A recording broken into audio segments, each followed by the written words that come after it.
here at ACO Radio, American Communications Online, or any affiliated stations or websites are not responsible for what guest hosts or call-ins may say. All programming is intended for informational and entertainment purposes only. Hello world, this is TJ Morris, CT Radio, with American Communications Online. I'm your host, Teresa J. Morris, and I will be joined by Janet Carolison of Hawaii, my co-host, sometime tonight. And here she comes right now, and she just loves doing this type of show. Janet, can you hear me? I can. Aloha. How are you? Okay. Do I sound okay, or do I sound like I'm in a tunnel? Nope, you sound good. Okay. Well, Janet is an author in Hawaii. You want to introduce yourself, and then I'll introduce our guest. Okay, I'm Janet Carolison. I'm joining Teresa J. Morris from Maui, Hawaii, and I am co-host with TJ on a show called Portal Stargate that premieres tomorrow on Revolution Radio, which is revolution.radio. So that'll be tomorrow from, let's see, what is it, 4 to 6 Eastern? I think it's the time zone. And then, did I get interference? Hold on, feedback. Turn that off. Still with me? Sunday's the 6th. Yes, can you hear me? Yeah. Were you getting feedback or something in Hawaii? Yeah, I had my computer on full blast, so I had to turn it down. You had to turn it down. Okay. Yeah. And then I'm on Tuesday Stargates to Cosmos 2 to 4, and Sundays Sacred Matrix, not 2 to 4, 8 to 10 Eastern, and Sacred Matrix is 8 to 10 Eastern with Dr. Sasha Alex Wilson. And then I'm an author. I've written about 10 books, co-authored 5 books on the Anunnaki with Dr. Wilson. Got a couple of some experience of contactee, and I'm working on a new book called Dragon at the End of Time, and so that'll probably be out for 2020. And that's about it for now. What about you today? Right. Who are you? Who are you in this moment? I'm not really sure anymore, Janet, but Teresa J. Morris, I'm an author. I do websites. I'm a web developer, and I just love marketing for people, and I represent TJ Morris Agency, and I'm always looking for people to join our ACO Association and our Ascension Age with Janet Carolison of Hawaii, Ascension Center, and also UFO Association with Jan Aldrich, myself, and Janet, and we've got Thomas Conwell, who is a ufologist and an author. He has 4 books out, so I'm really happy to have him tonight. And he has been an electronic technician with the U.S. Navy and Honeywell for 42 years. And Honeywell temperature control, fire alarm, security software specialist, biomedical engineer, free fire alarm level 1 certified, a meteorologist, and HVAC engineering resource. So he's highly technical. He's done a lot of things that a lot of people probably have just dreamed about. But Tom's a wide-ranging expert with a keen awareness of physics, computer, and internet software. So maybe he's going to enlighten us with some of this new stuff. And he has broad knowledge of electronics and how it intersects with the paranormal world. Woo! Which, you know, guys, I'm on paranormal radio all the time, and UFOs. So over the last 3 years, Tom's written 4 books, wow, and created a sighting map, which I put a picture up here. If you can tune into Blog Talk Radio anytime and just punch in TJ Morris ET Radio, it will be here in our archives. Now, they're based on aspects of ufology, and he's studied and researched UFO sighting reports for the entire United States and created a national sighting map, which has revealed anomalies throughout the U.S. Thomas, I like to call him Tom, and that's what I've got here, so we'll talk to him about that, has been on numerous radio programs across the United States, and he's on Amazon if you'd like to locate his 4 books, and we'll ask him the names of those. And he has also been working on quite a few blogs and the story of how UFOs can find their way into our lives, and also light years away. So this is going to be a fun talk. So he's planning on multiple speaking events, and I guess he gets on at the general events, puts in for them. But he's also smart enough to keep the 52% of the world in Facebook, presenting whatever he does and what his postings are in our ET life, or extraterrestrial life, if you will, and also UFO sightings. So he must have a lot more time than I do. I can barely keep up with my family and my radio shows and my friend Janet in Hawaii these days, but we'll keep doing the best we can with everybody. So we're going to get started here with Janet Carroll Lesson, author, radio host, website owners, helping me with ACO Association and UFO Association. So Thomas Conwell, welcome, and tell us about basically how you got into the ufology world, and I'm sure we'll let you speak and question if you don't mind. So give us a break once in a while, but you're on. Okay, thank you very much, Teresa, and good to hear from Janet again. Hi, Thomas. Yeah, hi, Tom. Aloha. Yes.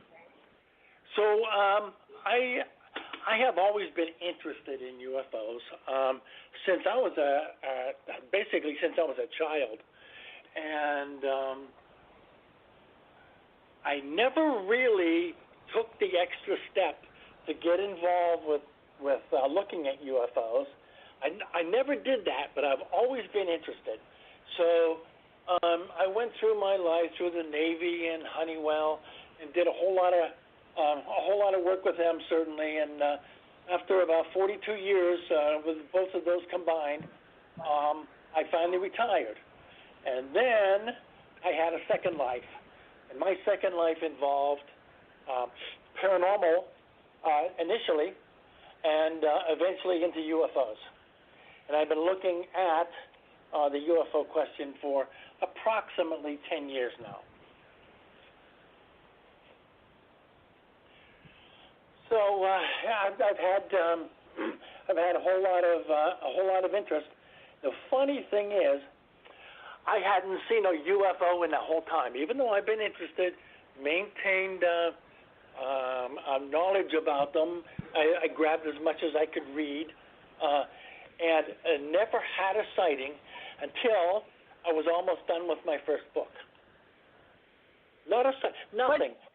Never seen anything in the sky. What do you think sparked your interest? We find that most people that are interested in ufology have had some kind of abduction or contact or sighting. Typically, it's in their childhood. So you're saying you started this when you were a full-on adult. How old were you when you started doing this research? Well, yeah, I'm having a little trouble hearing you, but how old were you when you started doing this research? Oh, okay. I was research. I was 62 when I first started researching. Actual hands-on, looking through databases and coming up with all the various ideas that I had to compare and contrast, whether that was UFO sightings, historically speaking, UFO sightings recently, and so I guess I started writing about 2014. That's when I had my first sighting. I was almost done with it. So basically ready to send it in for publication. And I had my wife called my attention to something outside, and I ended up seeing 9 things in the sky, which certainly blew my mind. It was very interesting. So I included that sighting and my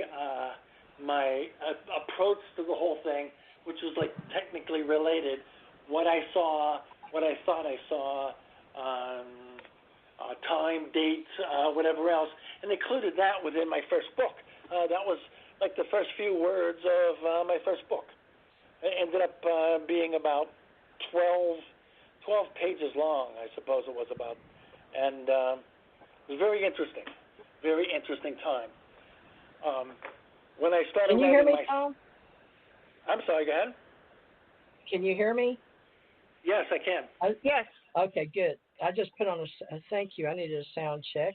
Apologize for that. Just making sure you could hear me, because last night they couldn't hear me with my headset on. So that's all it was not having a headset. So thank you. You want to tell us the name of your first book? Yes. My first 3 books are entitled, they all have the same basic title, They Are Here. The subtitle for the first book is East Coast UFOs, Volume 1. For the second book, it's Central U.S. UFOs, Volume 2. And the third book is Western U.S. UFOs, Volume 3. And they're all available. And did you on get to Amazon. Hawaii? Yes, I did. I made some comments about Hawaii. Once I put my first book together, I realized that I was leaving something out. What I was leaving out was the visual. You can talk about where UFOs are and mention names of cities and stuff, but unless you have a visual, you just don't see the whole picture. So Right. yeah, after I did Volume 1, I knew that I had to go back and put everything on a map.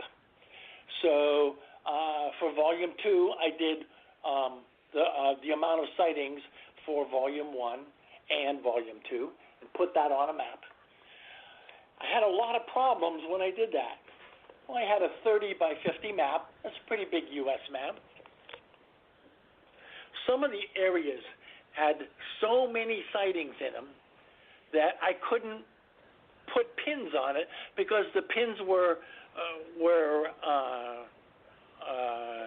extending well beyond the area that I was describing, and it wasn't making any sense. So what I did was I changed the type of pin that I used. I went to bigger pins and stated in my map key that the bigger pins equal 20 little pins.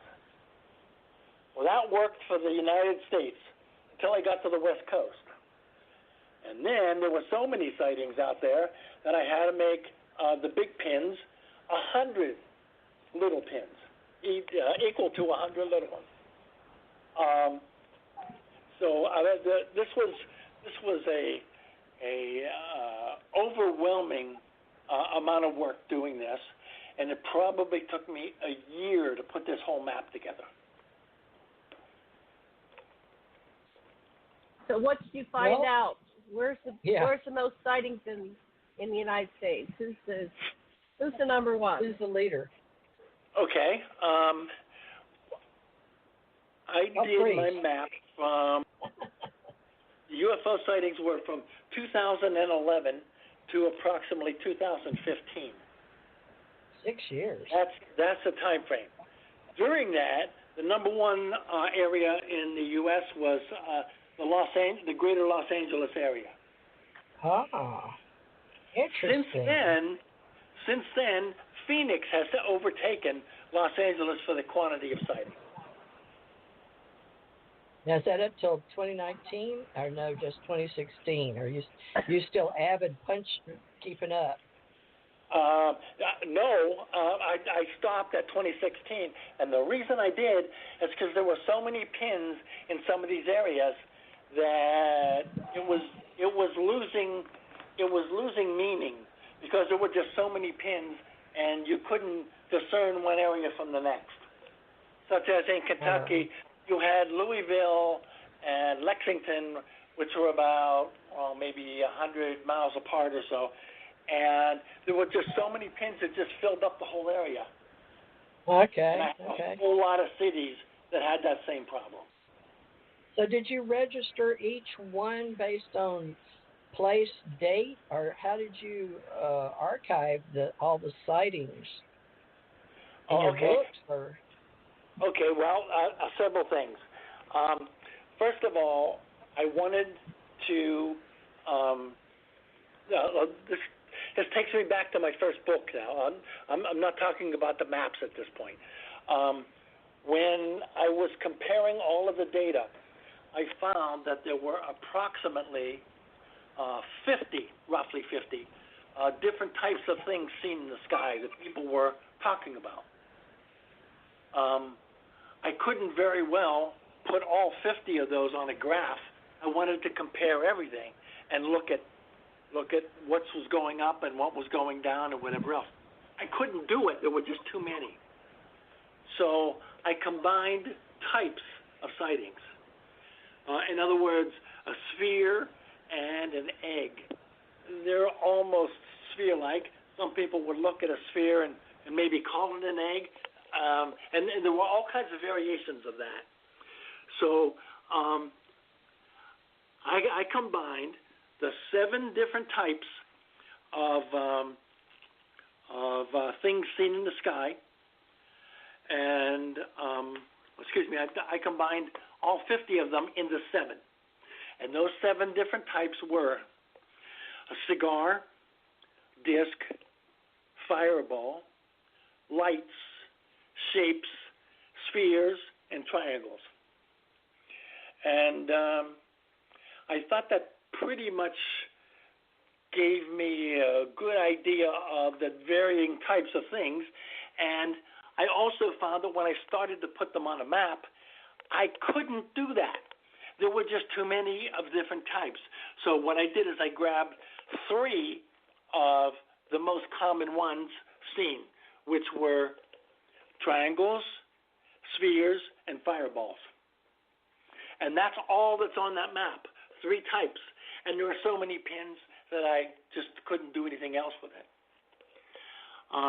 The other thing I did was I was hoping to be able to put these sightings in some sort of a historical perspective. What's been changing over the years? Because as I was going through the database, I noticed that there were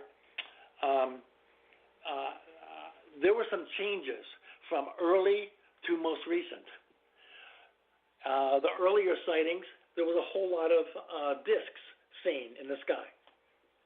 And as we got towards 2005, maybe pushing 2010, the discs weren't so apparent, and other things were being seen. So what I did was, because I was able to put them into 7 different groups, I compared within each state every single one of these 7 groups historically. So there's 4 different types of things.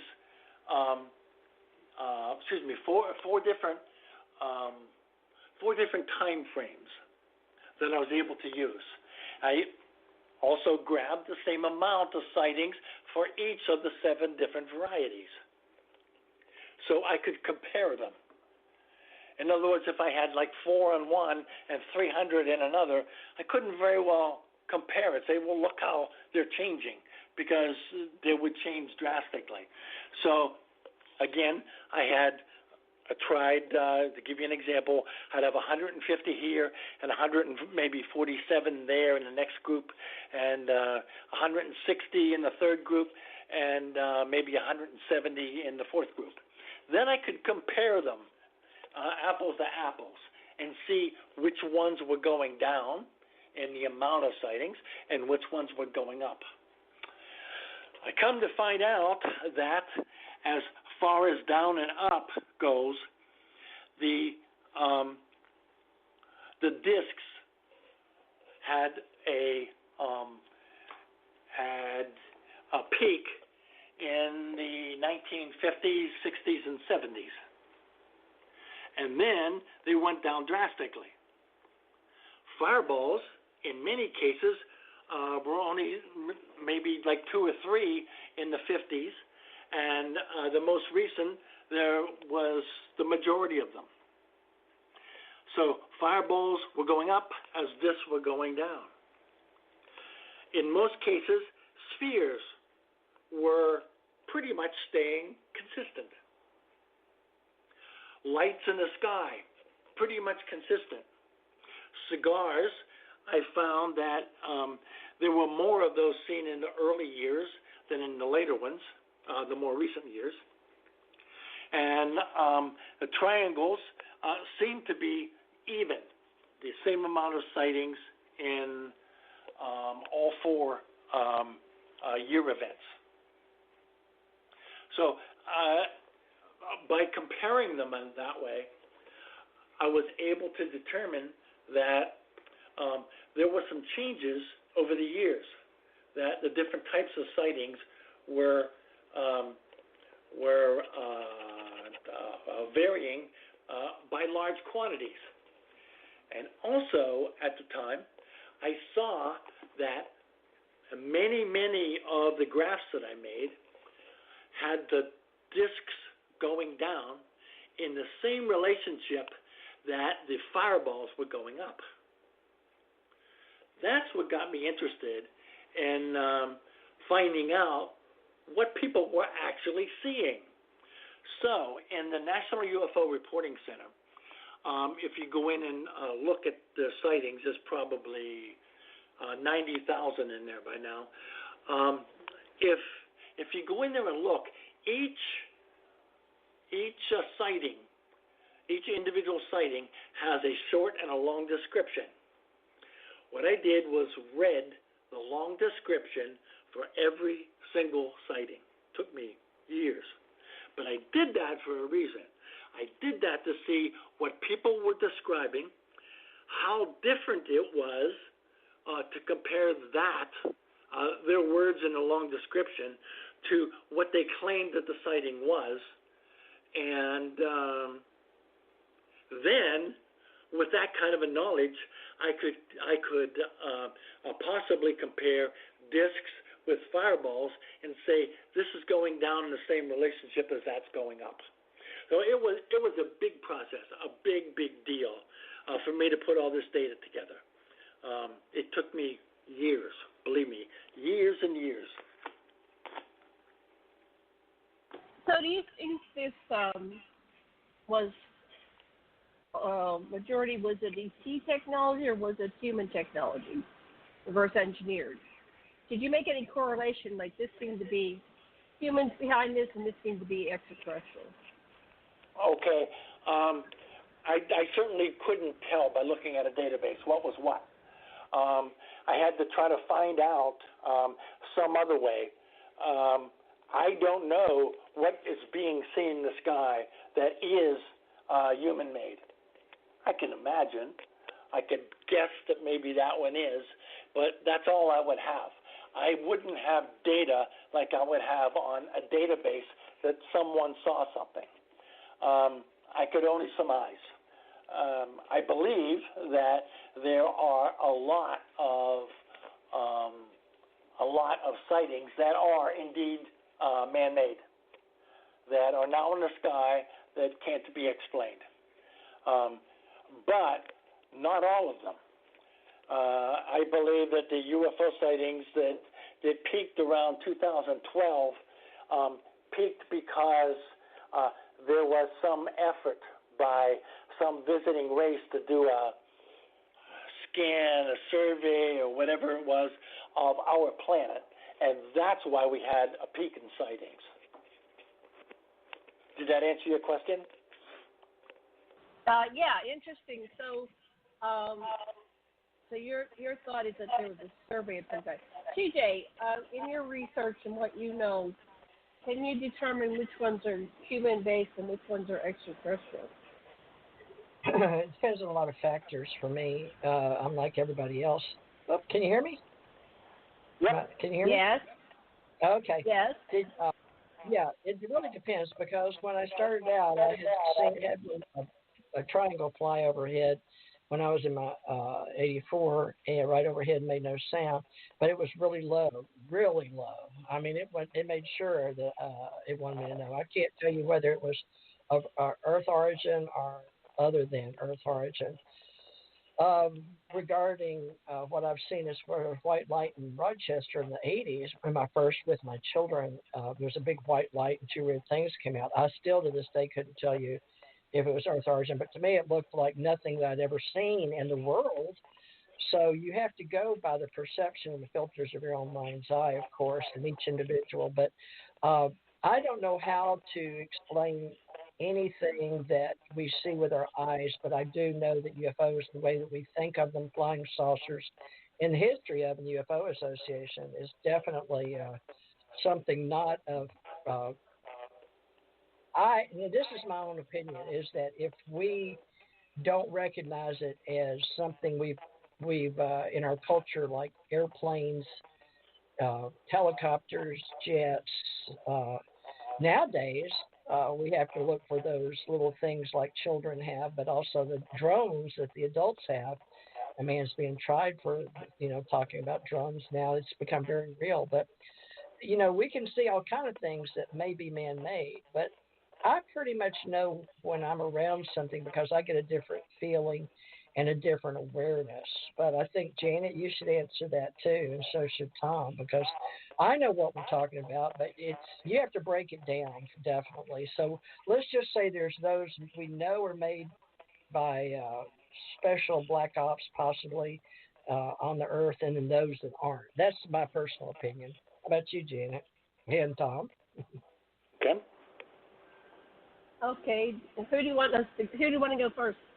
Well, go ahead, Janet, because he was telling us what all he's done, and I'm very, very impressed. And I can imagine it's taken him years. But how do you perceive it? Because I know I've been with you on the phone when you've seen one out your window, but you knew. I mean, we just know people. I don't know, but it's up to each individual to explain it. We know that's why we're all to here me, tonight. it's kind of like an energy. First of all, when I have contact with a real craft, one that's extraterrestrial, I'm simultaneously often getting telepathic communication.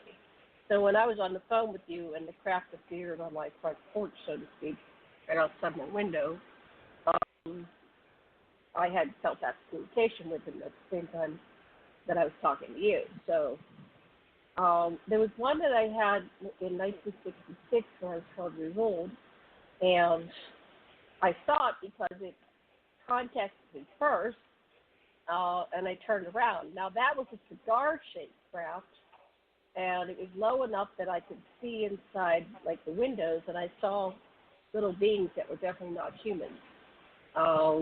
They looked like the large-headed rays, and I couldn't see every detail because, it was on the ground and they were treetops, but what I could see, gave me the impression that was definitely extraterrestrial.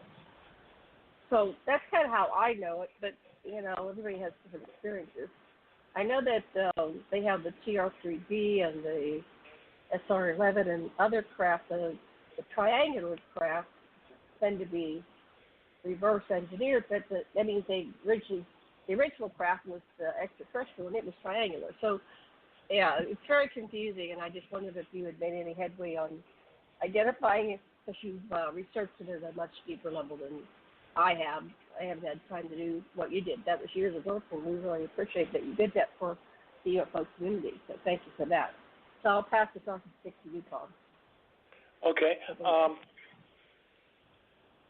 I don't have a handle on feelings that I may have when I see a craft. I haven't seen a craft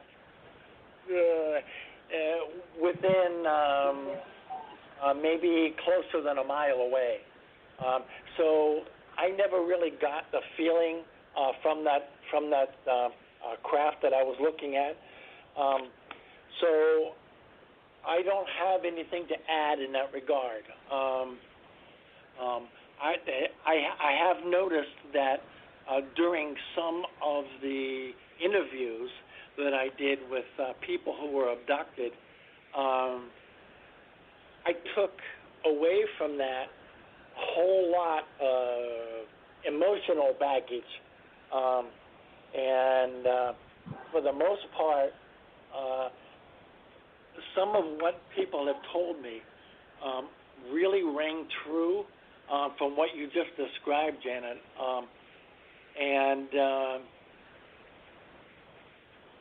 Like I said, I wish I had seen them closer, because I probably would have gathered something from them.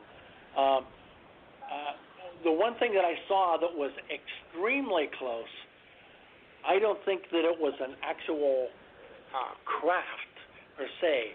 I think it was some sort of operated drone because it came right up to my windshield and then took off in another direction. And the thing wasn't any more than about 6 inches wide. So that certainly wasn't created by someone. But if it had been a craft involved with an entity, I probably would have felt something off of it. Right.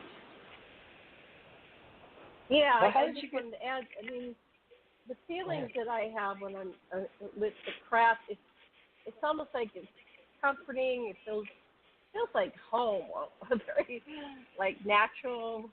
It says natural as, walking in my own yard and going to the town. There's nothing frightening. It's very warm, warm fuzzies. In some ways, I have a longing, like that's even more comforted in me than the earth, because the earth is so violent right now, and the beings that I'm interacting with are very peaceful and loving, and they don't even have violent thoughts. You can feel that. Like being around them, I notice that when I'm back into a closed society, like the human society, where the minds are shut down and compartmentalized and people have hidden parts, it's almost like, wow, that's more frightening than being in a culture where everything's open and you're telepathic. You can really know what a person's thoughts are to the level of the fight or flight safety, feeling safe, and you're not in any trouble there because you can tell what they're thinking, and sure. And their thoughts are just kindness and love and acceptance, and yeah. So I've just recently been commenting on that to my husband. I said I was walking on this other ship or another planet, and a lot of this still happens. I know I'm in my 60s right now, and it still happens because now I'm not like an anti-genetic experiment. I'm just I'm there like on an ambassador level, and I'll come back and I said that was just amazing because there was just absolutely no negativity coming from anybody, and I can't quite describe what that's like, being on a planet where there's no violence. It's just it's like an amazing breath of fresh air and sunshine. I can't explain it. It's just it makes you cry when you leave it. Like, oh, this is how we can be. We can be so kind and negative thoughts coming at us. Okay, somebody else. Take it away. Thank you. Okay, Tom. I'm sorry. I'm getting an incoming call, and I have to block them. Yeah, I heard. People know the level that I'm on the radio. They always contact me when I'm on the radio. Okay. Murphy's Law, right? Yeah. Go ahead. Right. Well, Tom, what would you like to share with us tonight? Because usually these shows go really by fast, but people really love ufology, and they want to hear what we know that we work with. And you've been studying this now. You're welcome to come on one day on UFO Association, and I can post this show on UFO Association under your name if you'd like to be affiliated with that particular website. But what is it that you would like to share, compared to all these friends of mine that are called ufologists or historians? Do you feel like you're more of a historian, or how would you like to deal with this? Because you worked with Honeywell in the Navy, but I'd like to see how you want to build your history. I mean, I'm looking for how we're all the same and yet different, if you know what I mean. Like, why are we here? Where are we going? What are we going to do when we leave this earth? And I've got some stories inside me that I haven't even put together yet, but I want to. So if you were telling somebody else, let's say from another planet, in another advanced universe looking down on you, how would you say, you came down here to the planet and what you were doing here, what made you become a ufologist? Oh, okay. Well, there's several things at play. First of all, I just knew that there's visiting us. I just knew it. I knew that it was all real. That there'd be plenty of people who would say it's nonsense, but I just knew from the beginning. I just knew in my bones that it was real.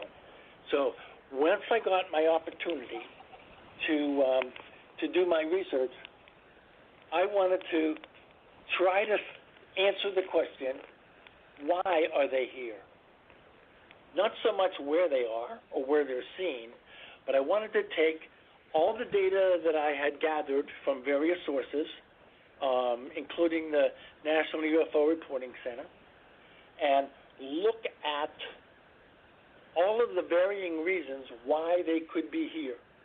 From, well, maybe we have diverse people. Maybe that's what is interesting them.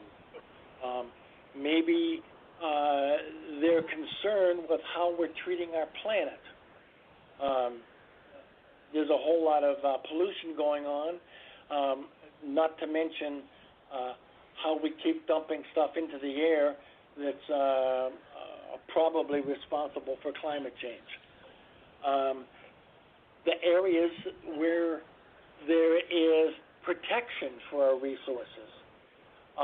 That's another area that's interested me, where the air is really clean, because there's a lot of sightings there too. So I can't just say, oh, they're only looking for pollution, because some of these areas don't compute based on the premise of me saying, oh, they're only looking at pollution. So there's resource protection. There's also power plants. There's a whole lot of problems that we have created ourselves by creating AC power and distributing that power. We burn coal, for one thing. We have nuclear waste. So some of those are problems, and that a visiting race may want to know what we're doing and why. As far as the nuclear goes, we have, we had a whole lot more of these, but we had ICBM sites in mostly the northern part of the U.S., and they were, I guess, technically they were aimed at Russia, and that wasn't good. And I'm sure that if you're a visiting race, you don't want to see that going on, and you certainly don't want to have an accidental war where it would just ruin the planet. You don't want that, okay? The other thing that I noticed in one of my studies is I tried to correlate where earthquakes were happening and whether there were lots of sightings around those earthquakes. I'm still looking at that data. But nice. one of the things I noticed there, Teresa, was I made a map of where the earthquake was and where the sightings were for up to 5 days before, the day of, and 5 days after. I did not see what I expected to see initially. In other words, large concentrations around earthquake events, although the jury is still out on that one. What I did notice was that the sightings seemed to appear in straight lines across the country. Now, what the heck does that mean? Wow, I hadn't looked at that. That's okay. Is that the straight line, light years away comment, or no? Well, what I actually think was happening is they're still surveying. They're looking at our planet. They're looking at various things, whether it's the people or military or the power plants or whatever, I think that they're using a grid arrangement, and they're mapping our planet. And the best way to do that is in straight lines, whether that's horizontal or vertical or at some fixed angle. But what I noticed in a whole lot of my pictures, and I'm about ready to put words onto paper with this book, is I saw a lot of straight lines, horizontal lines, where the sightings were for that period of time that I mentioned, 5 days before up to 5 days after. Now, does that mean that they're flying over these areas and looking at something on our planet? I'm not sure. But once I put all of my maps together, I have about 25 of them. Once I do that, and then I'm able to compare the sighting reports with the earthquakes, large and small, whether there's swarms of earthquakes, where the sightings are, and look at the straight lines that were pretty obvious when I'm looking at the map. I think I'm going to come up with something interesting. I really do.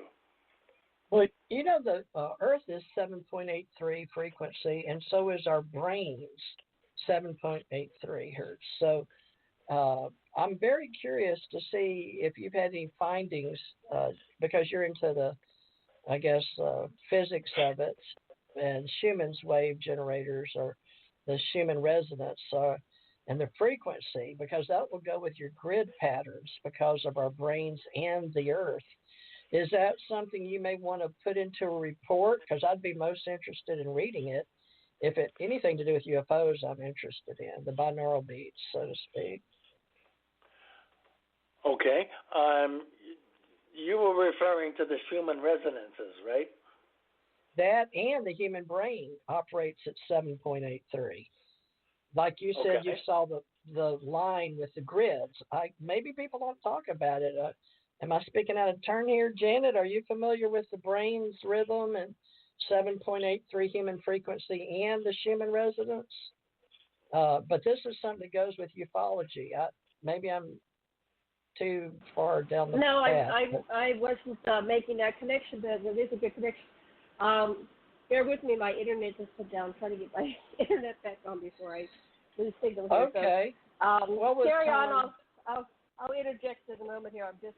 All right. Well, maybe we all three need to study that. Schumann resonance is the pulse of the Earth at 7.83. Okay, so that was discovered by Winfried Otto Schumann, and so he's a physicist. And I noticed you have the word physics or physicist in here, and you're into the electricity or the grid. So I was wondering if you had something to do with life or nothing like that with the human mind, because I'm just getting into that myself, so I really can't, other than, my own, you know what I'm saying, this ufology is relatively... So wait, so what's the connection you're making between a line, or the trying grid, to get your logic? The grid, because you're so... Yeah, we have a grid which connects, it's kind of like the, how did it, like it's sort of like when you draw the world and you see the lines. Movie, the grid connects. The grid on the planet connects with the grid in the universe, so everything's connected. And where you go in and out, it's the singularity. It's like the wormhole, the singularity. It's a connection, the portals, and they're connected not just around the Earth. There's a grid. You've seen the grid lines on the Earth. So maybe what you're getting, Tom, is that these sightings are appearing along the grid line. Could very well be. I've tried correlating them to several different things, such as the parallels around the Earth, like the 37th and 36th and 38th parallel, where someone wrote a book that there's a lot of sightings along that parallel highway, so to speak. I'm seeing these straight lines all the way up and down the East Coast, and they extend all the way out to the central U.S. And I would expect them to extend all the way to the West Coast, but once you get out to the central U.S., there's a whole lot fewer people to see sightings and report them.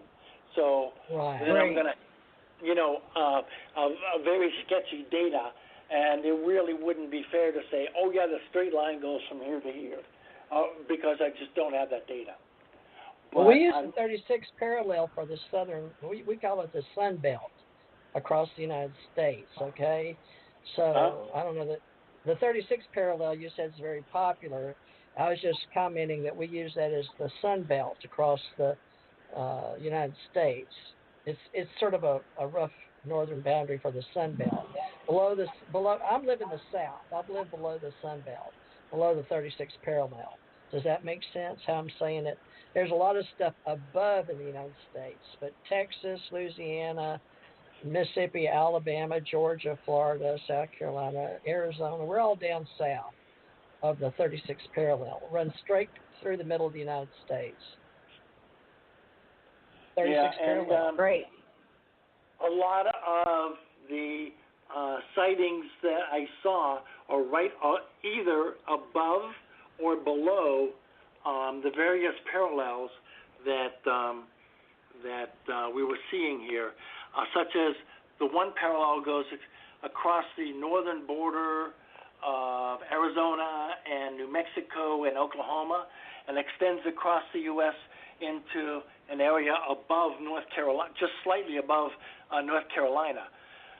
Once you get below that area, you have a tremendous amount of sightings in North Carolina and Tennessee. But right around that Raleigh, line, you have almost nothing. And then when you get above it, you have a whole bunch of them. So I'm not so sure that those parallels are exactly coincident with sightings. I think they're probably more coincident with any tunnel structures that are created under the U.S. Well, Santorini, Greece has the same 36 parallel.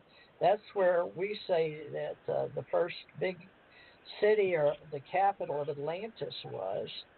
And, I don't know in today's, I may start a whole new feud over where, Atlantis, it was like Mu. They say it was the whole planet before it was broken up into continents. But Santorini is right there at the 36 parallel. So you're saying you do have more UFO sightings, 36, 37th, and 38th. But that is very interesting. Yep. Now, and I know someone's written a book about that already. And as a matter of fact, there's probably been multiple books. But I have hesitated looking at their book and trying to quote people. I want to do my research completely on my own.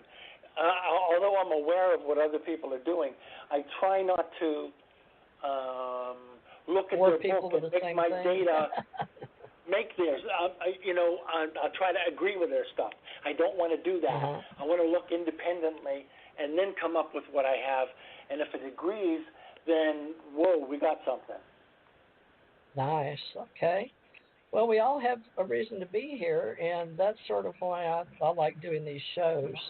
Number one, it keeps my brain active, and number two, it keeps me in touch with my friend Janet and all the others out there that are doing radio now, podcasting. But really, Tom, we hadn't talked in so long. I don't even know if you had books written by the first time you came on here. I know you were working on that. I remember. Well, I've been doing radio since 2012 with Janet. So when did you write your books? What years? Wow. Let's see.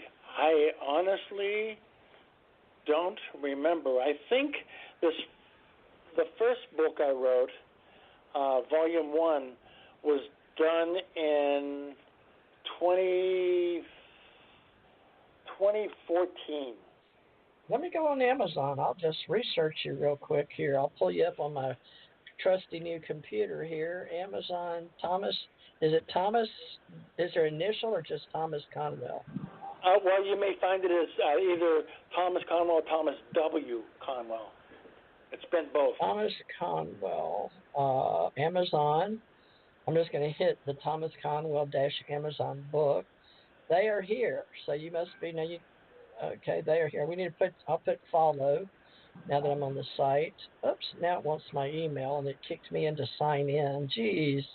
I guess when you hit something, you're going to be all out. Oh, boy. No info there for us. That's okay. You don't have your picture up, so I want to encourage you is the right way to say it live on the air, especially to update your photo on Amazon.com because they are promoting you here. It says they are here. And you've got Volume 1. It says they're actually here by Mr. Thomas W. Conwell. It is a paperback, very reasonably priced, folks, $12.99. And here there's a Kindle, if you're like me, like to read electronically, for only $4.50. So that's a good deal. And get involved with him, and I'm sure that he would appreciate you supporting his They Are Here book. I imagine it's very good. Give us a little idea of what all you covered in there.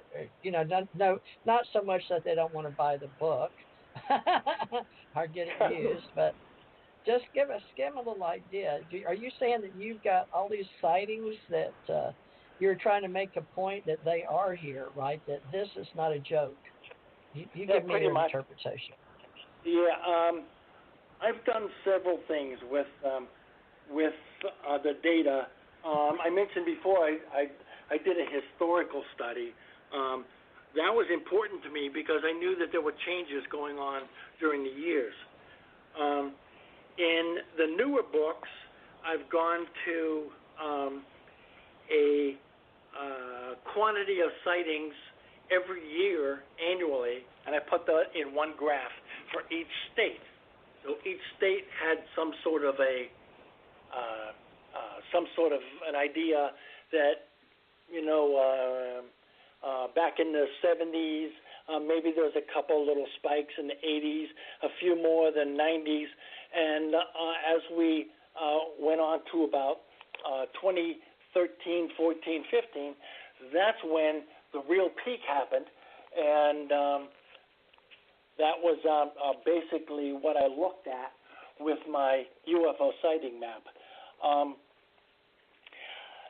Then, when I wrote the second book, I realized that what I wanted to do was include some of the really cool sightings that people described, and I would have a bunch of those in there, and I even made some comments about what I was seeing with those particular sightings, and then I would go into the data about that particular area, and I would look at maybe if there was plate activity in the long ago history that may have been responsible for bringing certain minerals to the surface, or if there was Native American activity.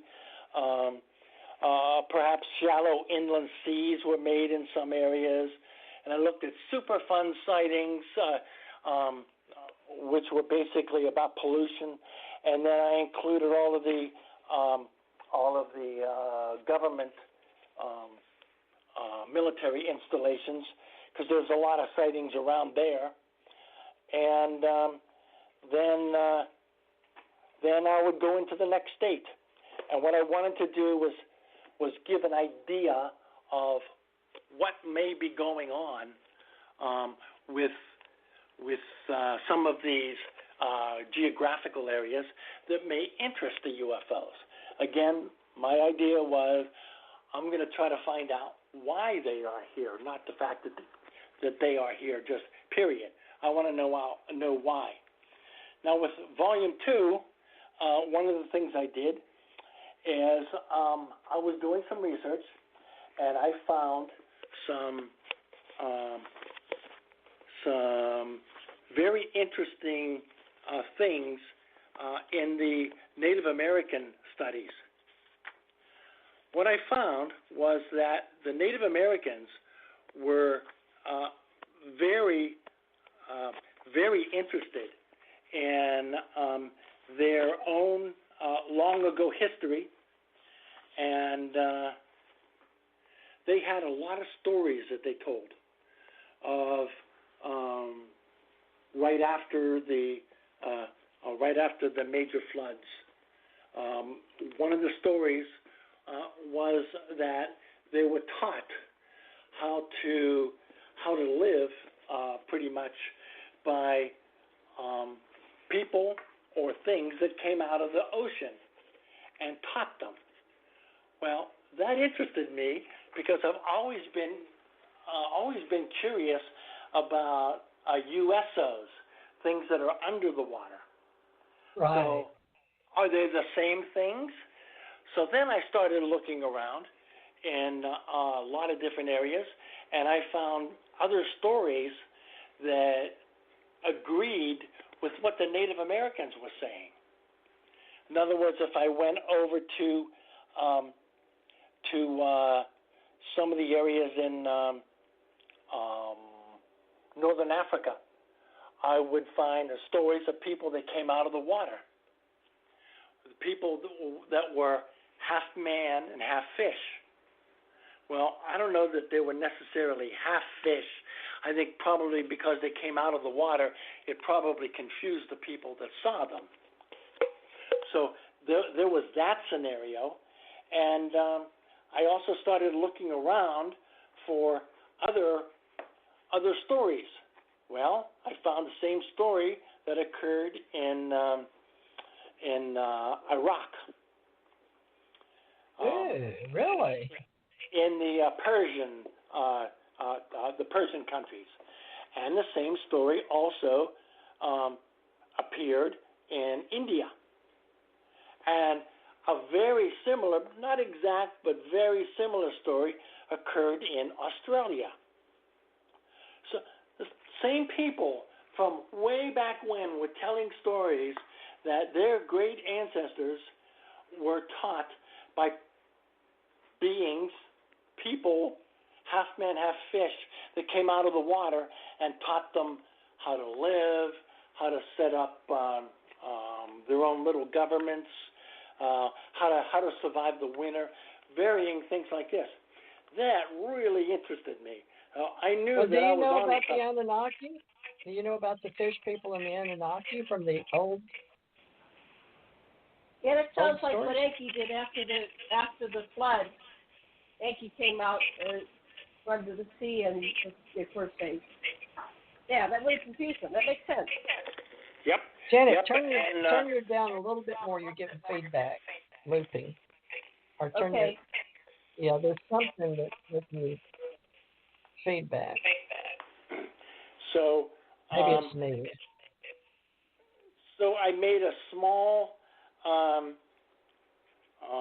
little grid in my book and tried to compare the varying things that I had seen in each of the areas, such as half man, half fish, and the fact that they were seen in the Sumerian areas, in the Dogon tribe in Africa, the Hindus, and the Anishinaabe, and that was the Native Americans who lived primarily or initially in along the ocean in, I believe, Nova Scotia area.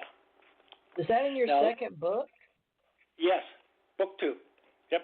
Wow. So you got some history. You went and did some real research based on fish people, or the ETs with the flippers, or Aquaman, or it's really, really crazy. As soon as I started doing this research and saw all these comparisons that were the same across the whole world, boy, oh boy, it's like somebody lit my hair on fire. I was really interested. Now, in addition to describing the people that were half man, half fish, they were also described as iridescent, that they glowed. And this was also described by the Sumerians that the people there mined for gold, and they were called the Shining Ones. The Hindu was the Hindu god Brahma, who's golden in color. The Anishinaabe, which actually taught the Algonquin, they were radiant and iridescent. The Sioux described them as golden eagle and golden feathers. The Natchez tribe says bright and may have come from the sun. So there's all these little references to the same things. Now we have 7 gods. That's another reference. 7 gods were Sumerian described 7 sages. The Dogon tribe described 7 amphibious creatures. The Hindu was 7 great sages, or the 7 stars of the Big Dipper. The Anishinaabe, again, which were taught the Algonquin, they were described as the 7 Migis, M-I-I-G-I-S, which were half man, half fish. Do they the say Sioux Magi? described... I'm sorry, what? I'm sorry. You said Magis, or do they say Magis any other place, or Mages or Mages? You said, M-I-I-G-I-S. Okay, and Anishinaabe, how do you spell that? A-N-I-S-H-I-N-A-A-B-E? Is that the Native American Thunderbird tribe? Yep. Oh, Janet, I haven't heard this. Now, you're the first one. I mean, I've listened to a lot of stories from Indians here and there, but they never really put it together like you're putting it together with the iridescent beings. But you've done all this, and the people can find it. But what you did is pulled your research together in a book, right? That's why they want to buy the book, right? Yep. Now, there was also 2 other things that they all talked about. The Dogon tribe described a cosmic egg. The Hindu was a cosmic egg of gold. The Anishinaabe was a turtle shell, where they stated that the entire world was created on the back of a turtle. The Sioux described the heavenly origin of the egg-shaped. Now, distance and time. This was the last sort of link that I found with all these. Everything occurred at the approximate time of 4,000 to 6,000 BCE, before the Common Era, which was right after the Great Flood. Now, one of the things that I came across when I was... That makes sense. That ties in. It ties into the Anunnaki. This is great. I love your summary. It's great. Go ahead. Okay. And the other thing that I found is when I started doing research into the Native American tribes, is I came across a prophecy out of the Anishinaabe, which is what the Algonquins called themselves. And this prophecy was called the 7 Fires prophecy. What's that now, about? In the first fire, think of it as an event, okay? They described fires as events because when they got together for a big meeting, they had a fire, okay? So that's how this terminology came across. So in the first fire, the Anishinaabe nation will rise up and follow the sacred shell of the lodge. This lodge will serve as a rallying point for the people and will be the source of much strength. The sacred Migis will lead the way to the chosen ground of the Anishinaabe. Now, this ground that they were talking about, where they were first taught by the beings from the sea, this came from, like I said before, southern Canada and northern north of that into Nova Scotia area. The second fire, they lived by the Atlantic Ocean, and you will know the second fire because at this time the nation will be camped by a large body of water. Now, they started emigrating. Maybe emigrating is not the right word. They started moving their tribes down the St. Lawrence Seaway. And I believe what they're referring to by this can't by a large body of water is because they started moving down towards the Great Lakes. The third fire trekked from the Atlantic Ocean along the St. Lawrence Seaway to new lands in Michigan, Minnesota, and Canada. At the same time, on Facebook, I came across a young girl who was into the paranormal, and she's also a very powerful psychic, Cheryl Lynn Carter. She lives in Michigan, I believe, and she was raised hearing the stories of I believe, the Chippewa tribe. And they talked about all these things. Now, in this third fire, they're going to find a path to their chosen ground. The fourth fire, they told the coming of the light-skinned race. Well, you know what happened there. None of that was good. Then in the fifth race? Is that from European? The people that came from Europe, maybe? Tell us about the white skin, or what they said. They meant when, like, Columbus came over, or were they Spanish? They described the light skin race. They said that in good, they will provide at times peace and brotherhood, but in bad, their hearts may be filled with greed for the riches of the land. If they are indeed your brothers, let them prove it. Do not accept them in total trust. And that is what Cheryl told me in her stories when they described the seven fires prophecy. Now, the fifth fire, I'm eventually getting to the seventh one. In the time of the fifth fire, there will come a time of great struggle that will grip the lives of all Native people.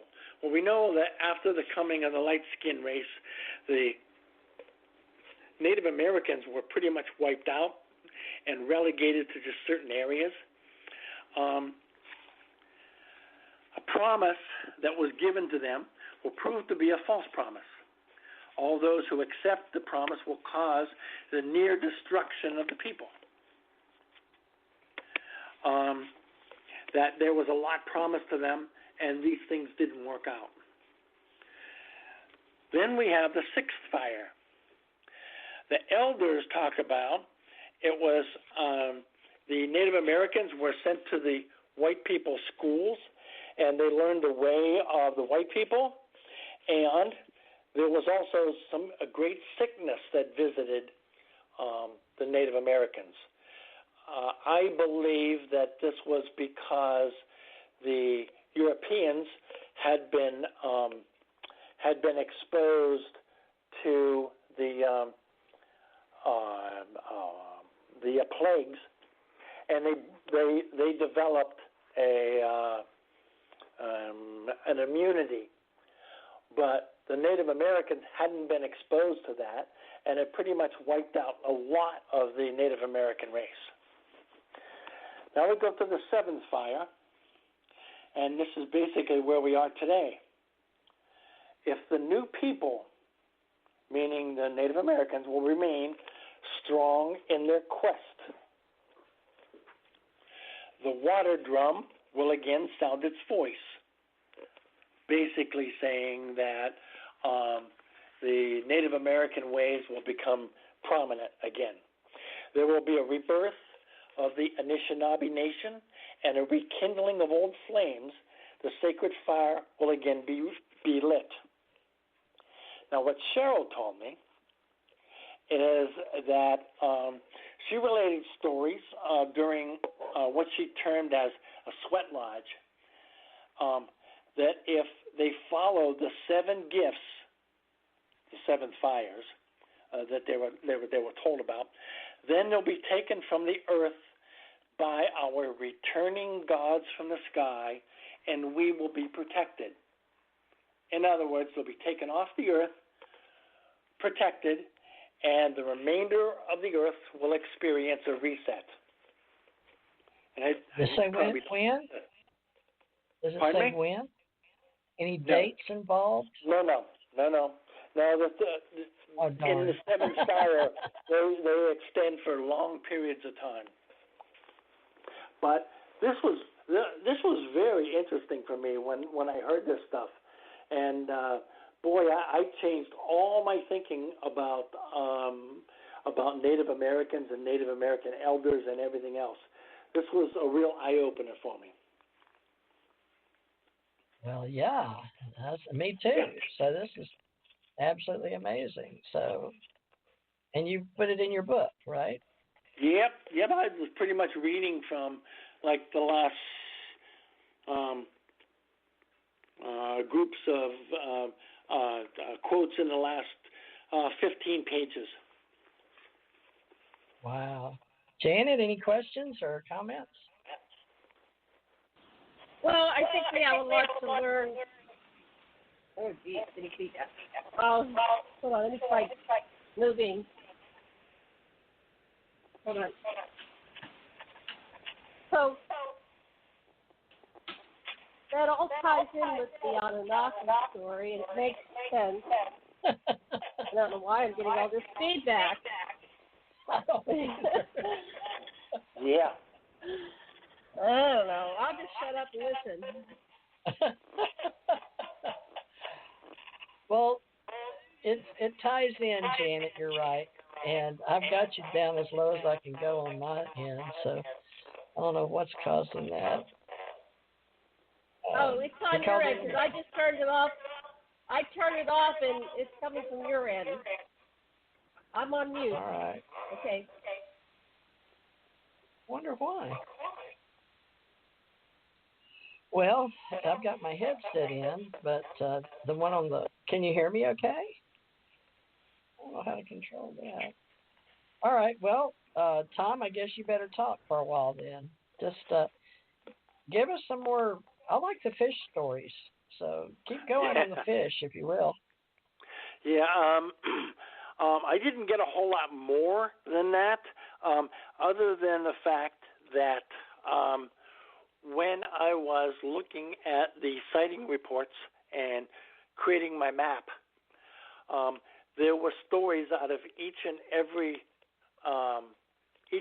state where people were looking out on the water and they would see these glowing craft descend down into the water.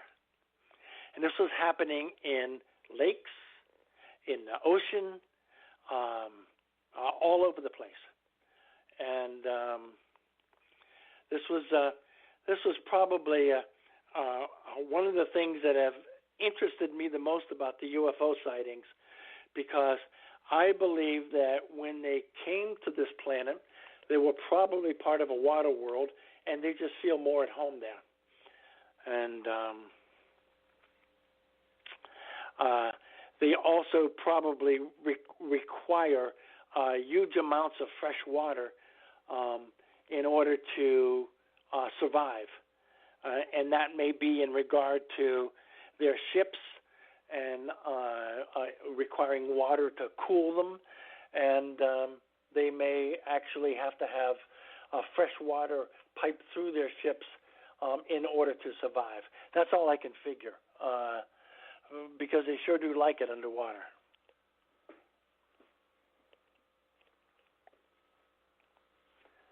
Very interesting stuff, let me tell you. I'll try to talk again. Hopefully you won't get feedback. Okay. So, yeah, these stories correlate with the Anunnaki story. So, Enki is known as, Aquarius is also known as Neptune, Poseidon, and he was called the Lord of the seas, Lord of the ocean, Lord of the earth, but he was given the seas. So apparently, he's established colonies not only on the islands and the lands by the sea, but also under the water.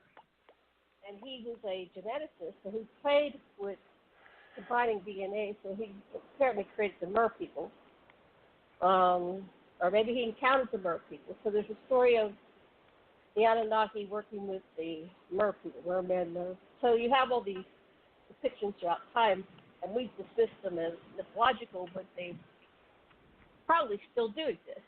But they definitely were more prominent. So what happened after the flood, which they couldn't prevent, but they felt responsible for humanity because they were the creators of the modern version of humanity, and so they gave a civilization after the flood. So they gave us Sumer and technologies, and so they wanted to up-level us because we were pretty primitive before then. So they wanted to up-level us. So they gave us grains and animal husbandry. They brought down sheep and cows and goats, and they increased our food production, so that would allow us to increase our production. And like God said after the flood, God, who was Enlil, to Noah and his wife, and who survived the flood, said, "Go forth and be fruitful and multiply." I don't think they meant us to produce 10 billion people, so enough. But they did start providing us technology and food, so we could create a larger population. And maybe that's a safeguard against these catastrophes that apparently happen periodically.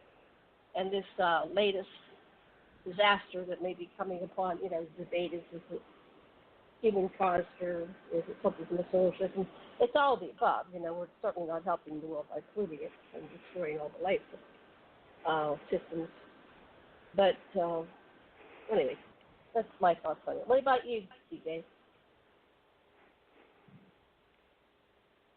Are you still getting feedback? Are you there, TJ? Teresa? Hello? Did we lose our host? Okay. I'll carry on. I think I'm trying to see what happened there. Maybe she dropped off. It's her show. I don't know if we're still broadcasting. Let's see.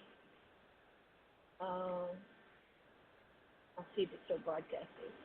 So this is what is the name of this book that has this information? And is it okay, that book was They Are Here, Volume 2, Central U.S. UFOs, Volume 2. Okay, so you go into the history of all these people. Okay, so I'm going to go on here and see if we're still broadcasting. Oh, bear with me. We may have lost this connection altogether. We're just having a conversation. Hey, we're live. I'm sorry. We're live. Okay. Sorry. I just went to the bathroom. I didn't want to interrupt anybody. Okay. Bathroom. Apologize. We thought we lost connection. Where are we? Sorry, apologize. Anyway. My bad. Okay, go ahead. Oh, you bad girl. Bad girl. I was looking at his books, though. He's got a lot of good comments. Where are we? Anyway. Yeah.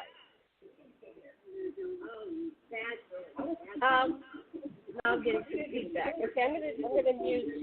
You guys talk for a while. It's like when you came back, I'm getting feedback again. Yeah, let me turn me off. You go ahead. Actually sounds like a television. Yeah, it sounds like a television coming in from somewhere. I don't know what that is. I don't have any television here. Oh well. Nope. That is strange. That's not in my house. Where's that broadcasting from? I don't know. It might be just something wrong with the system. All right. Well, let's just keep talking. So you have 4 books. What's the final book? So you did 3 parts of the country. Yeah, I'm having trouble hearing you here. Okay, I'm gonna mute and see if it works. So you and TJ talk. I'll try muting.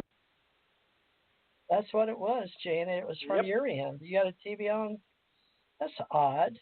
No TV. I don't even own a TV.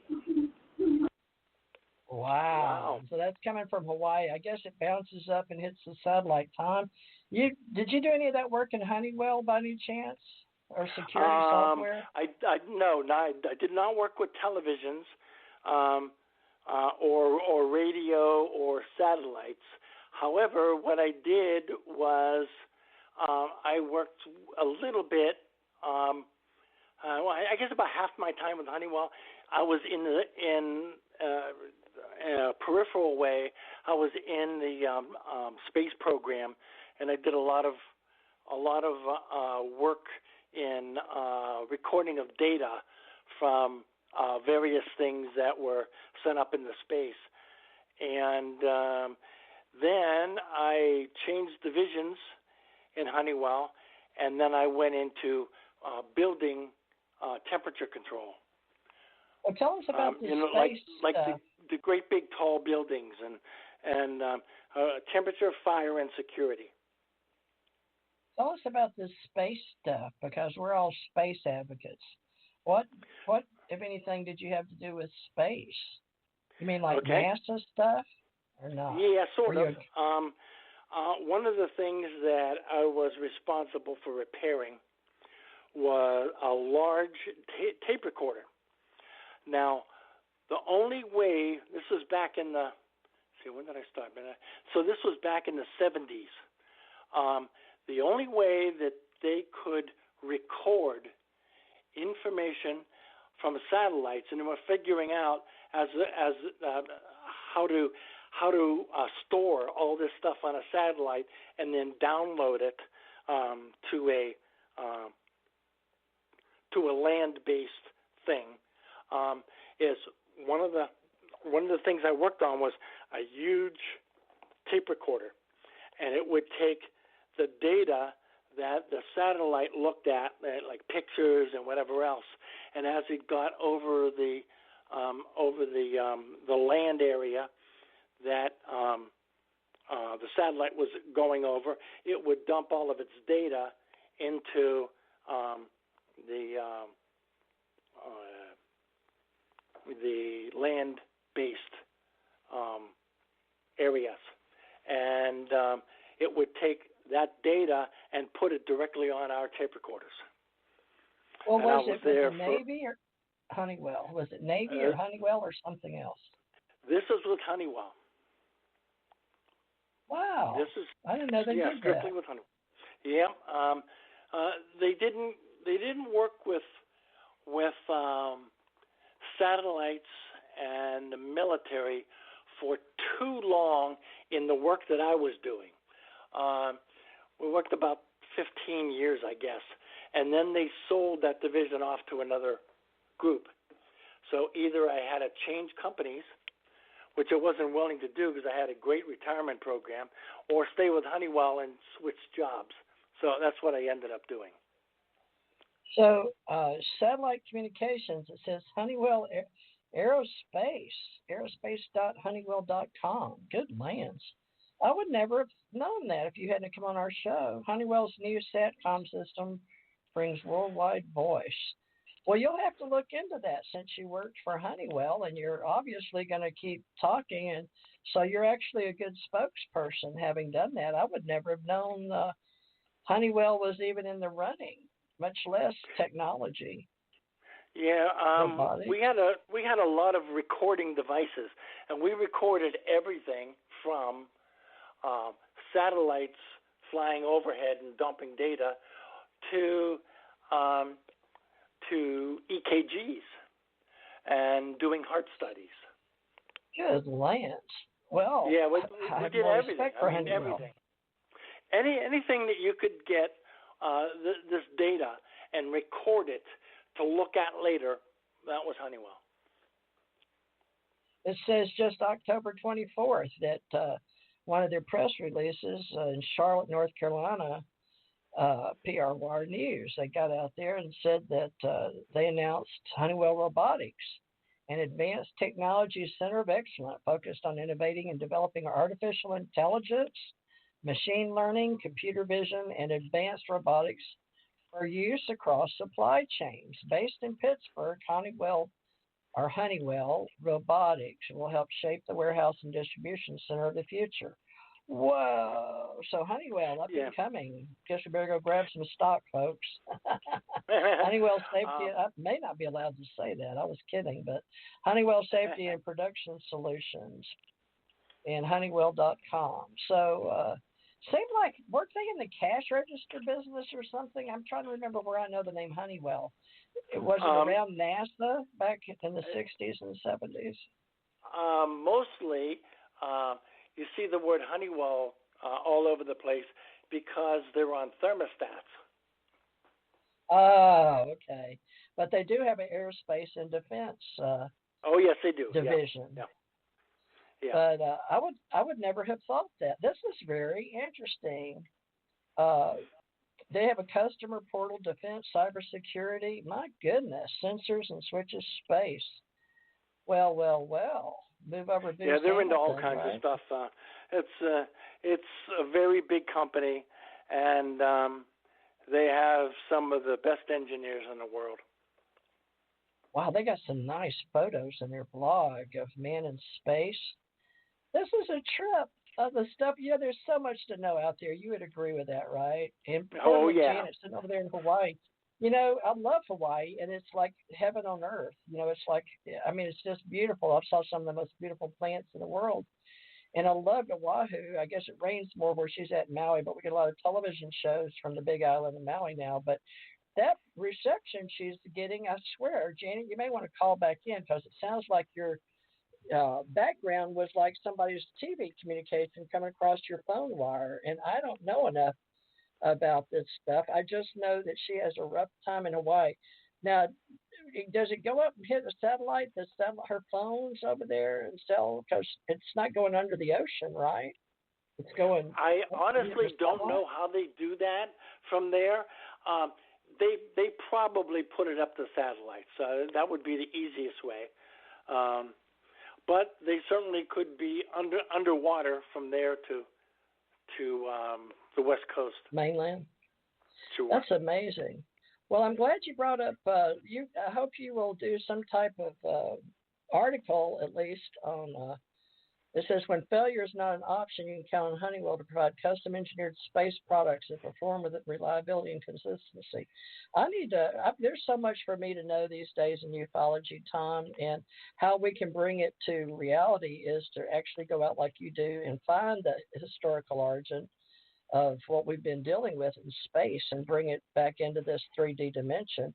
And apparently aerospace and defense is doing that. We work with a lot of people and veterans that want to help and contribute, you know, across all branches and all intelligence agencies. And, you know, we're pretty much patriots. We want to see, as most people say, the Trekian, Janet, I have to turn back on, but Star Trekian lifestyle. You watched Star Trek, didn't you?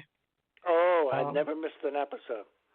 Yeah, me and Janet were like that. So, you know, I hope something comes on better than whatever it is we don't have right now. Are you up on anything going on that? I don't know if Janet is or not, but what's coming in the future? Or do you get into the future with, you said they're here.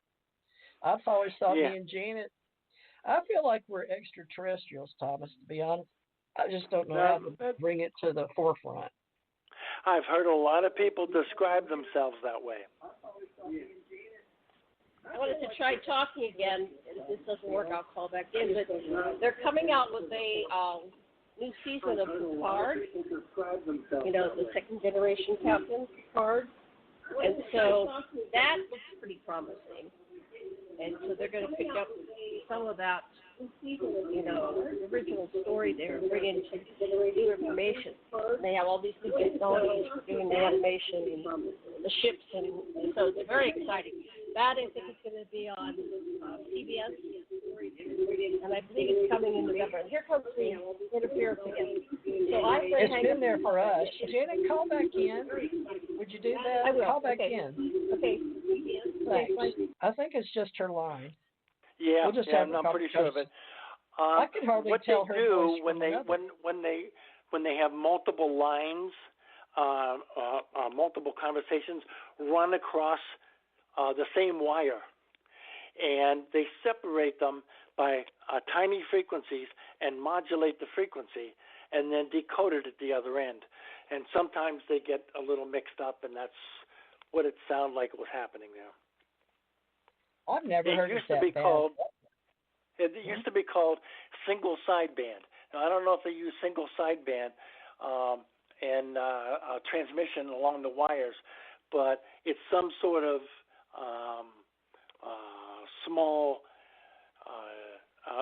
small changes they do to the frequency, and then they undo it at the other end, and it's probably just mixed up with something. Well, do you know anything about blockchain or the blockchain technology or definition or anything about what they're doing with blockchain records and call box and LinkedIn cryptography or any of that stuff? Or you never looked into it? No, I've never been messing with that at all. Okay. Well, there's so much out there. We can't get to everything, folks, but we hope you'll keep tuning into everything you need to know that we will try to find an answer for. And you're always welcome to call in the last hour if you want. The number to call in is 347-945-7207, especially for Janet Carroll Lesson in Hawaii, my co-host that had a lot of interference, which we're trying to figure out. So I was trying to pick Tom's mind here. Thomas Conwell's with us, and he is a wonderful ufologist and author. And now let's get back to you. We've got 4 books, but I think we're going to all be interested, definitely. I mean, his map, he's got a lot of people say it's sort of like advanced reading, I guess, but he has some wonderful comments on Amazon. Thomas, you said W. Conwell, right, Tom? Yes, yeah. Now, give us the name of your second book, and are you working on a 4th book, or is that has nothing to do with UFOs? Okay, well, let me give you the names of the books again. They Are Here, East Coast UFO, Volume 1. They Are Here, Central U.S. UFOs, Volume 2. They Are Here, Western U.S. UFOs, Volume 3.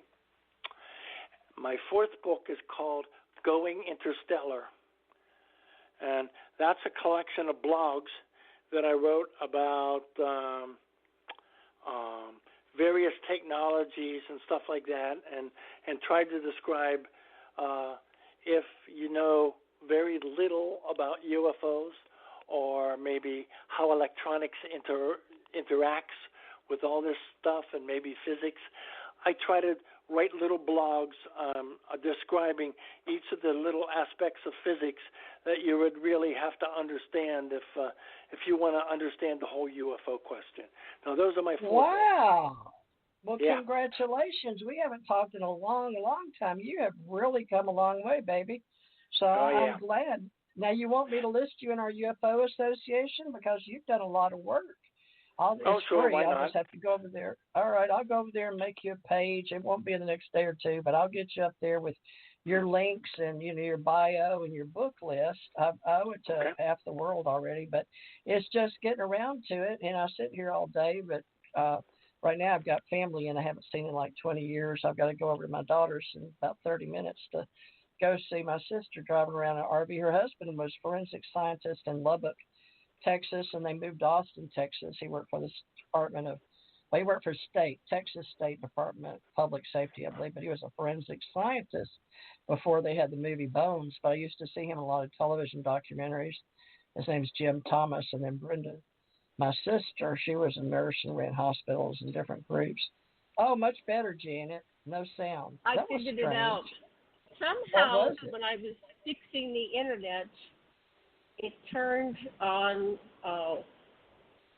the sound on the computer, which I didn't think it could do both the headset on the phone and the computer. So I was holding the headset and I couldn't hear that it was coming from the computer. It was actually feedback through Blog Talk, and I had Blog Talk pulled up on the computer. But it had my internet had checked out, so I was listening to the show on the phone. And then when I fixed the internet, when it came back on, it turned my volume back on. I've never seen that before. Normally, if you turn off the volume, it doesn't turn the volume on again when you reconnect to the internet. Anyway, my apologies. I didn't know it was coming from my side because I couldn't hear because We didn't know I had what was going on. Bose. It was a feedback loop from the show because somehow the volume went up on the computer when I had turned it off. But remember, I told you my internet went out, so I had to go fix that, which is plugging in the router back and forth. Okay, so I have somebody coming at an appointment I thought was going to be after the show, but they are coming. So I'll stay until they text me, which I'll be here soon. Anyway, we're almost on the home stretch. So what else do we want to talk about here? Okay, well, my next book, I'm actually writing two at the same time. The next one will be about earthquake study and whether UFOs are gathering around the location of earthquakes. And the other book that I'm like parallel writing, I'm doing like two at the same time. The other one, what I've done is taken some of the crazy UFO sightings that have been described on the National UFO Reporting Center, and talking about how a UFO could possibly do what the person described. In other words, what did it do? Well, there's all kinds of them. If let's say one went across the sky, stopped, moved at a 90-degree angle, what kind of technology would be involved with that? And that's what I talked about. I had a UFO. It was under my tree in the jungle. I don't know, how did you do that? You couldn't have possibly flown down there. But it like materialized on the ground right under my window. Because I heard it, and then I was telepathically communicating with it. They go, it sounds like you're coming from under the tree. And it responds, yes, I'm under the tree. And I'm going, how did you do that? But they don't really respond in English. They kind of give you impressions. So my impression was it materialized there. So I guess they can dematerialize and materialize wherever they want to. They don't have to follow a normal flight pattern or even, way of navigating like we expect. Yeah, I've always thought that in order to traverse the huge distances, that they don't use warp drive or anything like that. They just hop into a different dimension where everything is there's no rules of physics that we understand, and they can just go from one end of the universe to the other without any big deal. And if they can do that, then they can do anything once they get to the Earth. Yeah, look at Athene's theory of everything. That's blowing away a lot of the things we even think in physics. So ATHENE ' there for Janet and for Thomas and anybody else listening to me right now out there. Athene's theory, it's really caught my eye. It'll take you several times probably to watch it. It's pretty deep, but it's easy. He's got a nice low voice. So Athene's theory, the theory of everything, and he blows some stuff out of the water, but there's also a PDF. But if you're into some heavy reading, it's right up my alley. I like that kind of stuff. And it has to do with, I believe, our interdimensional thoughts and the theory of everything with physics and how do they move. Now, the ones I was involved with, I understand what you're saying because they had the power to materialize and dematerialize. And I saw that. My husband showed me how it worked. So I was very fortunate to have, I can't explain it, but I sure know it happens. So I don't know what to do with the intelligence I was given. So Janet's been trying to get me to write a book for, 15 years, 12 years at least. I don't know, as long as we've been knowing each other back to 2007. I guess we met in 94, Janet? 93. Probably met in 93. I came to Oahu in 93, and you were at your spiritual center. And that's when I started going in 93. Yeah. And then you came over to the psychic fair we had at the Hawaii Hilton Hawaiian Village. So that was 1993. That's a long time, but time goes by. But Tom, with us knowing each other, we didn't really know we were in UFOs that much until 2007, I think, through a guy named Benezet over in Kentucky, Earl Benezet. But I think we were destined to get back together and start talking and stuff. But you knew me when I lived in my first house, too, though, Janet, and we lost contract. So I don't know how we, God, universe, origin, whatever, just wanted us to keep bumping into each other till we finally got it right. But, Tom, you're a missing link with Janet and I because you've done so much research. And now, how many years would you say that you've been interested? Were you 10, 12, 8? 14, 28, 48? I don't even know how old you are. Now, with just researching the paranormal and UFOs, that is about 11 years now. Oh, 11 years. So you're relatively new at all this. Yep. Yeah. But you had NASA and I had Honeywell. too much work to do with Honeywell. It was too difficult, and I just didn't have time to have a whole different life. Well, how's this working out for you? Are you trying to, where do you live? Give us some details, maybe. And do you go to the MUFON meetings or the state? What state are you in? Okay, I'm in New York.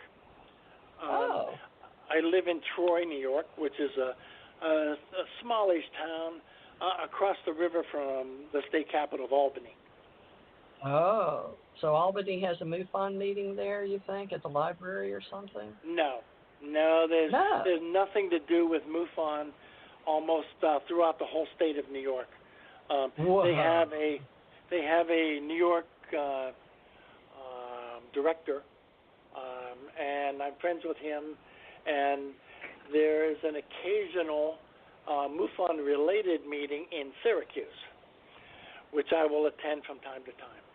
Syracuse is about 3 hours in a car away from me. Ooh, so you'd have to make a weekend or something out of that. Well, that's good to know. But with our UFO Association, all I'm going to do is try to get who's who with Jan Aldrich. Are you familiar with Jan up there in Connecticut? Jan Aldrich? Jan. Yeah, the name is sure familiar. I think I met Jan before. Jan Aldrich. Yeah, he's all up in that area and been to D.C., and he's been in the business, 50 years or so, since he was in high school and went to NICAP. He worked with Don Berliner in Washington, D.C. And Don Berliner was one of the ones that wrote the book with Stanton T. Friedman years and years ago. I talked to Don years and years ago, but I guess it sounds funny, but I was never in MUFON or CUFOS or anything, but I was interviewed by J. Allen Hynek on a plane. And the government already knew I'd had UFO interest. And, of course, I was already in the intelligence community from 1967 on with ACIR. And they went out of business, so to speak. And they're still in business, but not the way they were in the federal government with NASA and the intelligence community. But I just was always there to be like an independent researcher, investigator, contractor. And the government would use people like me, intelligence-wise. So I got to go to a lot of places. So I'm just amazed that you were in the Navy. Now, what did you do in the Navy? I was a corpsman and a security manager, but then I went into GS and did personnel and information security, and then worked with classified. But I was over at St. Pat Fleet, ComNav Base, and worked NAVMAR Core SM, and then I worked, just working with picking up the classified and distributing it to the different areas, and then having it from my command. And it was fun. It was a lot of fun. I learned a lot. What'd you do? Okay. Well, I was an electronic technician, and one of the things that I learned was I was a metrologist. Ooh, I don't even know what that is. Metrology is the science of measurement. So, if you had electronic equipment that did measurements, what you would do is bring your equipment to my lab, and I would compare that piece of electronic equipment to one of a higher accuracy. Nice. Tweaking the tweaks. So that's pretty much all that I did, compared to higher accuracy, and we did all of our own troubleshooting. So learned a whole lot about electronics when I did that. I guess. Now, I was flown up to Michigan by a separate company in the cash register business. It wasn't Honeywell, it was National Cash Register, but Honeywell, Yes. Sure seems like I did some stuff with Honeywell, but I did so many things, and I got a lot of training, but metrologist. Now, it can be meaning, pronunciation. Oh, wow. Let me see. Definition. If a piece of the International Prototype kilogram snapped off, it would still be defined as a kilogram. What? That ain't it. It says metrology. Is that what it... Metrology. Am I looking at the right thing? Sort of. Metrology.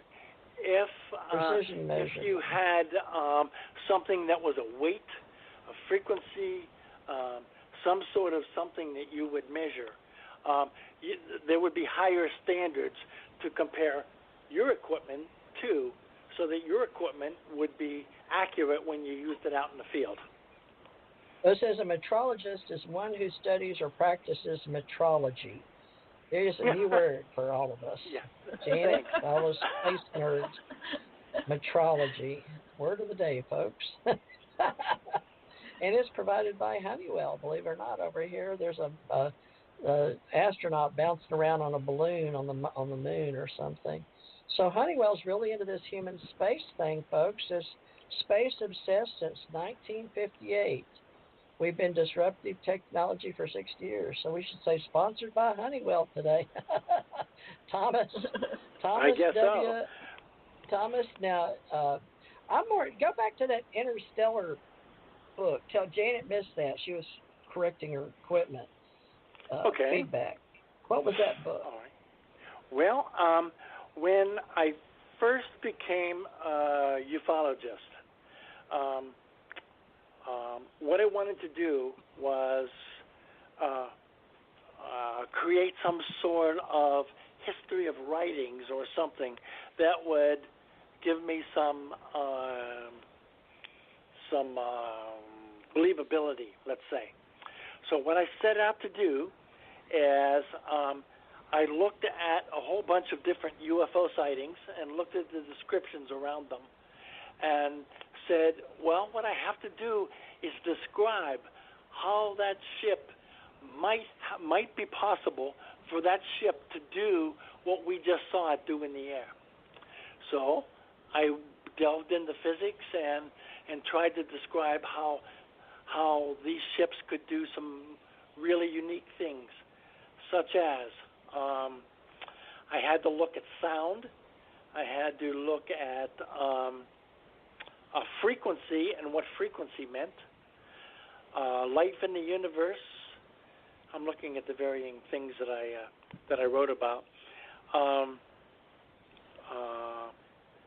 Let's see. I described movement and what is momentum and stuff like that, and perhaps what's going on at the ISS, the International Space Station. If a UFO / meteor were to enter the atmosphere, what would the differences be? What would they look like? The civilization types, as described by Michio Kaku. If you went on a trip, what do you need to do? How do you break the speed of light? I described mathematics about 15 different ways. EMF, that's one of my favorite subjects. Talk about anti-gravity and time travel and light, and describe a warp drive. Whoa. How that works. And UFO batteries. Do they have amazing. batteries? Do they store power, or do they just take it out of the air? How do they appear and disappear? I talked about the Einstein-Rosen bridge and how they may go from one point to another point. Let's see, what else? I talk about disclosure and again, speed of light. So that's pretty much what the different topics that I that I talked about in Going Interstellar. That's my most inexpensive book at this point. That's only $10, but there's some pretty heavy physics in there. Going Interstellar. Well, I'd like to somehow make you a page on UFO Association because you're much more interesting that you came on acting like. I can't explain it, Janet. You have to get in the meat to what he's writing about, don't you? Right. Well, a lot of yeah, topics. you'll have to get the book and read it. I haven't read a book in years. I've been so busy doing all this stuff that I scan through it. But it sounds fascinating, and I love your research. And I've been kind of doing some of the things, just like correlating all the history of there's the normal history, and then you go through the UFO history and seeing what was the media saying at the time compared to what was going on in ufology. So I've been doing an examination there, and it's just boggling my mind. I keep thinking I'm going to get through this, and I can't imagine when you were reading through those files, just getting lost in them. I'm getting lost in the research right now. It's like the rabbit hole, and I keep going deeper and deeper. It's like, am I gonna survive this? Yeah. So my days go by, and it's like, oh, what did I get done? And it's just so, and I'm learning, and I think you do that too, TJ. You just get so wrapped up in this material, and you can fall into the YouTubes about it, and it's like one leads to the next, and I think we need all of our geniuses to actually figure out this big puzzle beyond one individual human mind. You know, we have these limited minds. We need to. I was so excited when you were relaying the stuff about what the native indigenous people had talked about. It's like, yes, it ties in with the Siberian and the other Acadian and the research that we've done. So we've got a lot of work ahead of us. Now, Teresa, back in October 24th, I sent you an email, and there was an attachment. And this attachment is the text of my book, Going Interstellar. Oh, cool. If I'm not mistaken, I have your, Janet, I think I have your email somewhere. And I will send you a copy of that. You know, now that I'm thinking of it, I would not be surprised if I already sent it to you way back. I may have it, but you know, things get so lost, so it's not. It wouldn't be. It'd be okay to send it again. Okay. Things get buried, and there's sometimes where they say if you don't delete stuff now, we're going to charge you extra, and I get into this scramble like, oh damn, I want to keep it all, but they force you to delete stuff. So some of the things may have been wiped out in forced deletion from, you know, the system, the computer gods that lead our lives. Yeah. Well, we've got about. Go ahead. Go ahead. What were you going to say? Yeah, we'll have to have you back. To discuss your books. Gina, what's your email address, real quick? AquarianRadio@gmail.com. Okay, some Experian Radio, you said? No, Aquarian. Oh, Aquarian. Okay. AQU. Yeah. Okay, that's what it was. I was trying to search it by your name, so. I'm looking at an attachment, Tom. Now, is this the UFO resume doc? Because I've got your picture, your U.S. copyright, and UFO resume, but I don't see a book. So you said you sent it. This is October 22nd. There's only your two pictures and your resume. October 24th. Oh, okay. October 22nd, I sent you what you described. On October 24th, I sent you the book. Okay, let me see if it's in this string, because I see something didn't come through. Let me look. Let me put your name back up here, because you know how you do in Google, I guess, folks, you know how to do it, but I'm just putting his name and then seeing what all comes up. The radio program, and there's Janet's 20th. Dear Janet, so I put to Tom Conwell on, looks like we may have had status update, October 24th, radio program. Okay, I'm looking, apparently it didn't come through, sweetie. Let me see if I can. Wait, it says attached, but it flips. Let me see. It says mail delivery system. It wouldn't come through. It said it was truncated, but all I've got your 3 pictures. So it was the probably 24th, too big. Oh, let me see. Sorry about this. Let's see, ufologist. Let me see if this, it says abg.com. It's just let me know there's no viruses.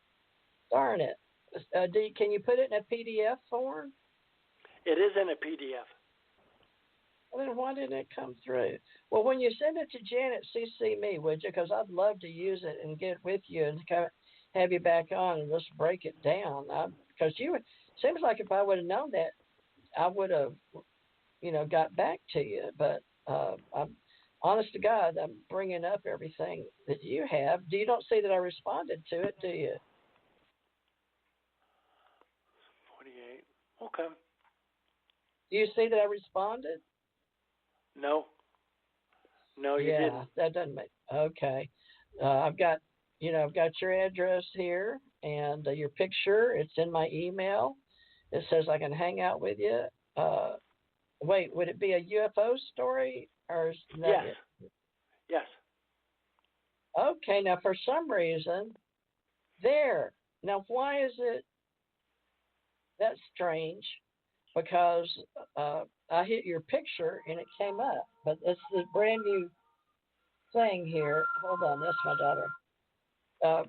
Hold on, Angela. All right, well, okay, well I've got it. So great, and I guess we'll. Your wife's beautiful, by the way. Well, I guess we'll get started then, having you back again if it's okay, and I'd like to get you back on. Whenever it's convenient for you, and we'll go over some of this stuff. But let me read your book first. Janet, let's put him down maybe, Thanksgiving to Christmas. I don't know if we can find a way in there, but put us down, and me and Janet to get you back on the other radio station too.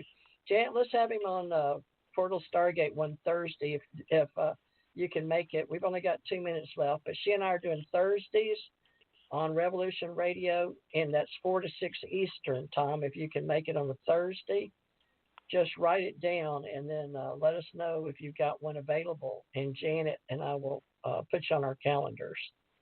And that's in December? If you can. December's rough for people, but if you can find time on a Thursday in December, Janet and I are just starting to book. Okay. So, alrighty. Yeah, because in January I'm going back to work for Honeywell for about 4 or 5 months. So I'm going to be congratulations. Yeah, thanks. They call me back every year for a big fire alarm test. So. Well, congratulations. Yeah, well, try to see what you can do about space and all that metrology stuff, measuring stuff. Of course, I guess that's what you can do in fire, too. All right. Well, wonderful. Janet, thank you for joining us. And thanks, Janet. Dropped off. Thank you so much. And I'm going to read this book, and I'll make sure she gets a copy if you don't. So, okay, I already sent it to her.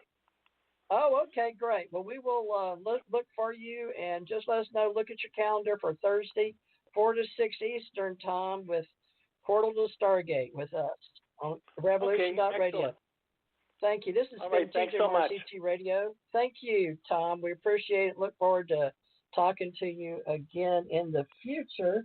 And I'm going to write your number down right here before, I better not put it there, before we get off here, and make sure I've got you so I can get in touch with you before you go. So just real quick, I sent you an email tonight that has my phone number in it. So wonderful. Okay, Tom. Thank you so much. Look for it on iTunes, Stitcher, of course, Apple now, FM radio, iHeart, SoundCloud, all kind of places, folks. Just wherever. Look for TJ RCT Radio, and that's Thomas Conwell, ufologist and author with Teresa J. Mars, Janet Carolesson. Thank you, Tom. Look forward to having you in the future on a Thursday on Portal to the Stargate on Revolution.radio. Thanks so much, Teresa. Thank you. Bye-bye. Good job. Thank you. Okay. Thank you so much, and we look forward to seeing you next week, folks. We will be back here tomorrow for Revolution.radio, 4 to 6 Eastern, and Friday night right here, yours truly, on Blog Talk Radio, TGMRCT Radio. Thank you, everybody. We appreciate it. I'm going to go see my sister and brother-in-law from Texas come over here. They'll be coming and hopefully doing a show with us soon. Ta-ta for now. Y'all come back now.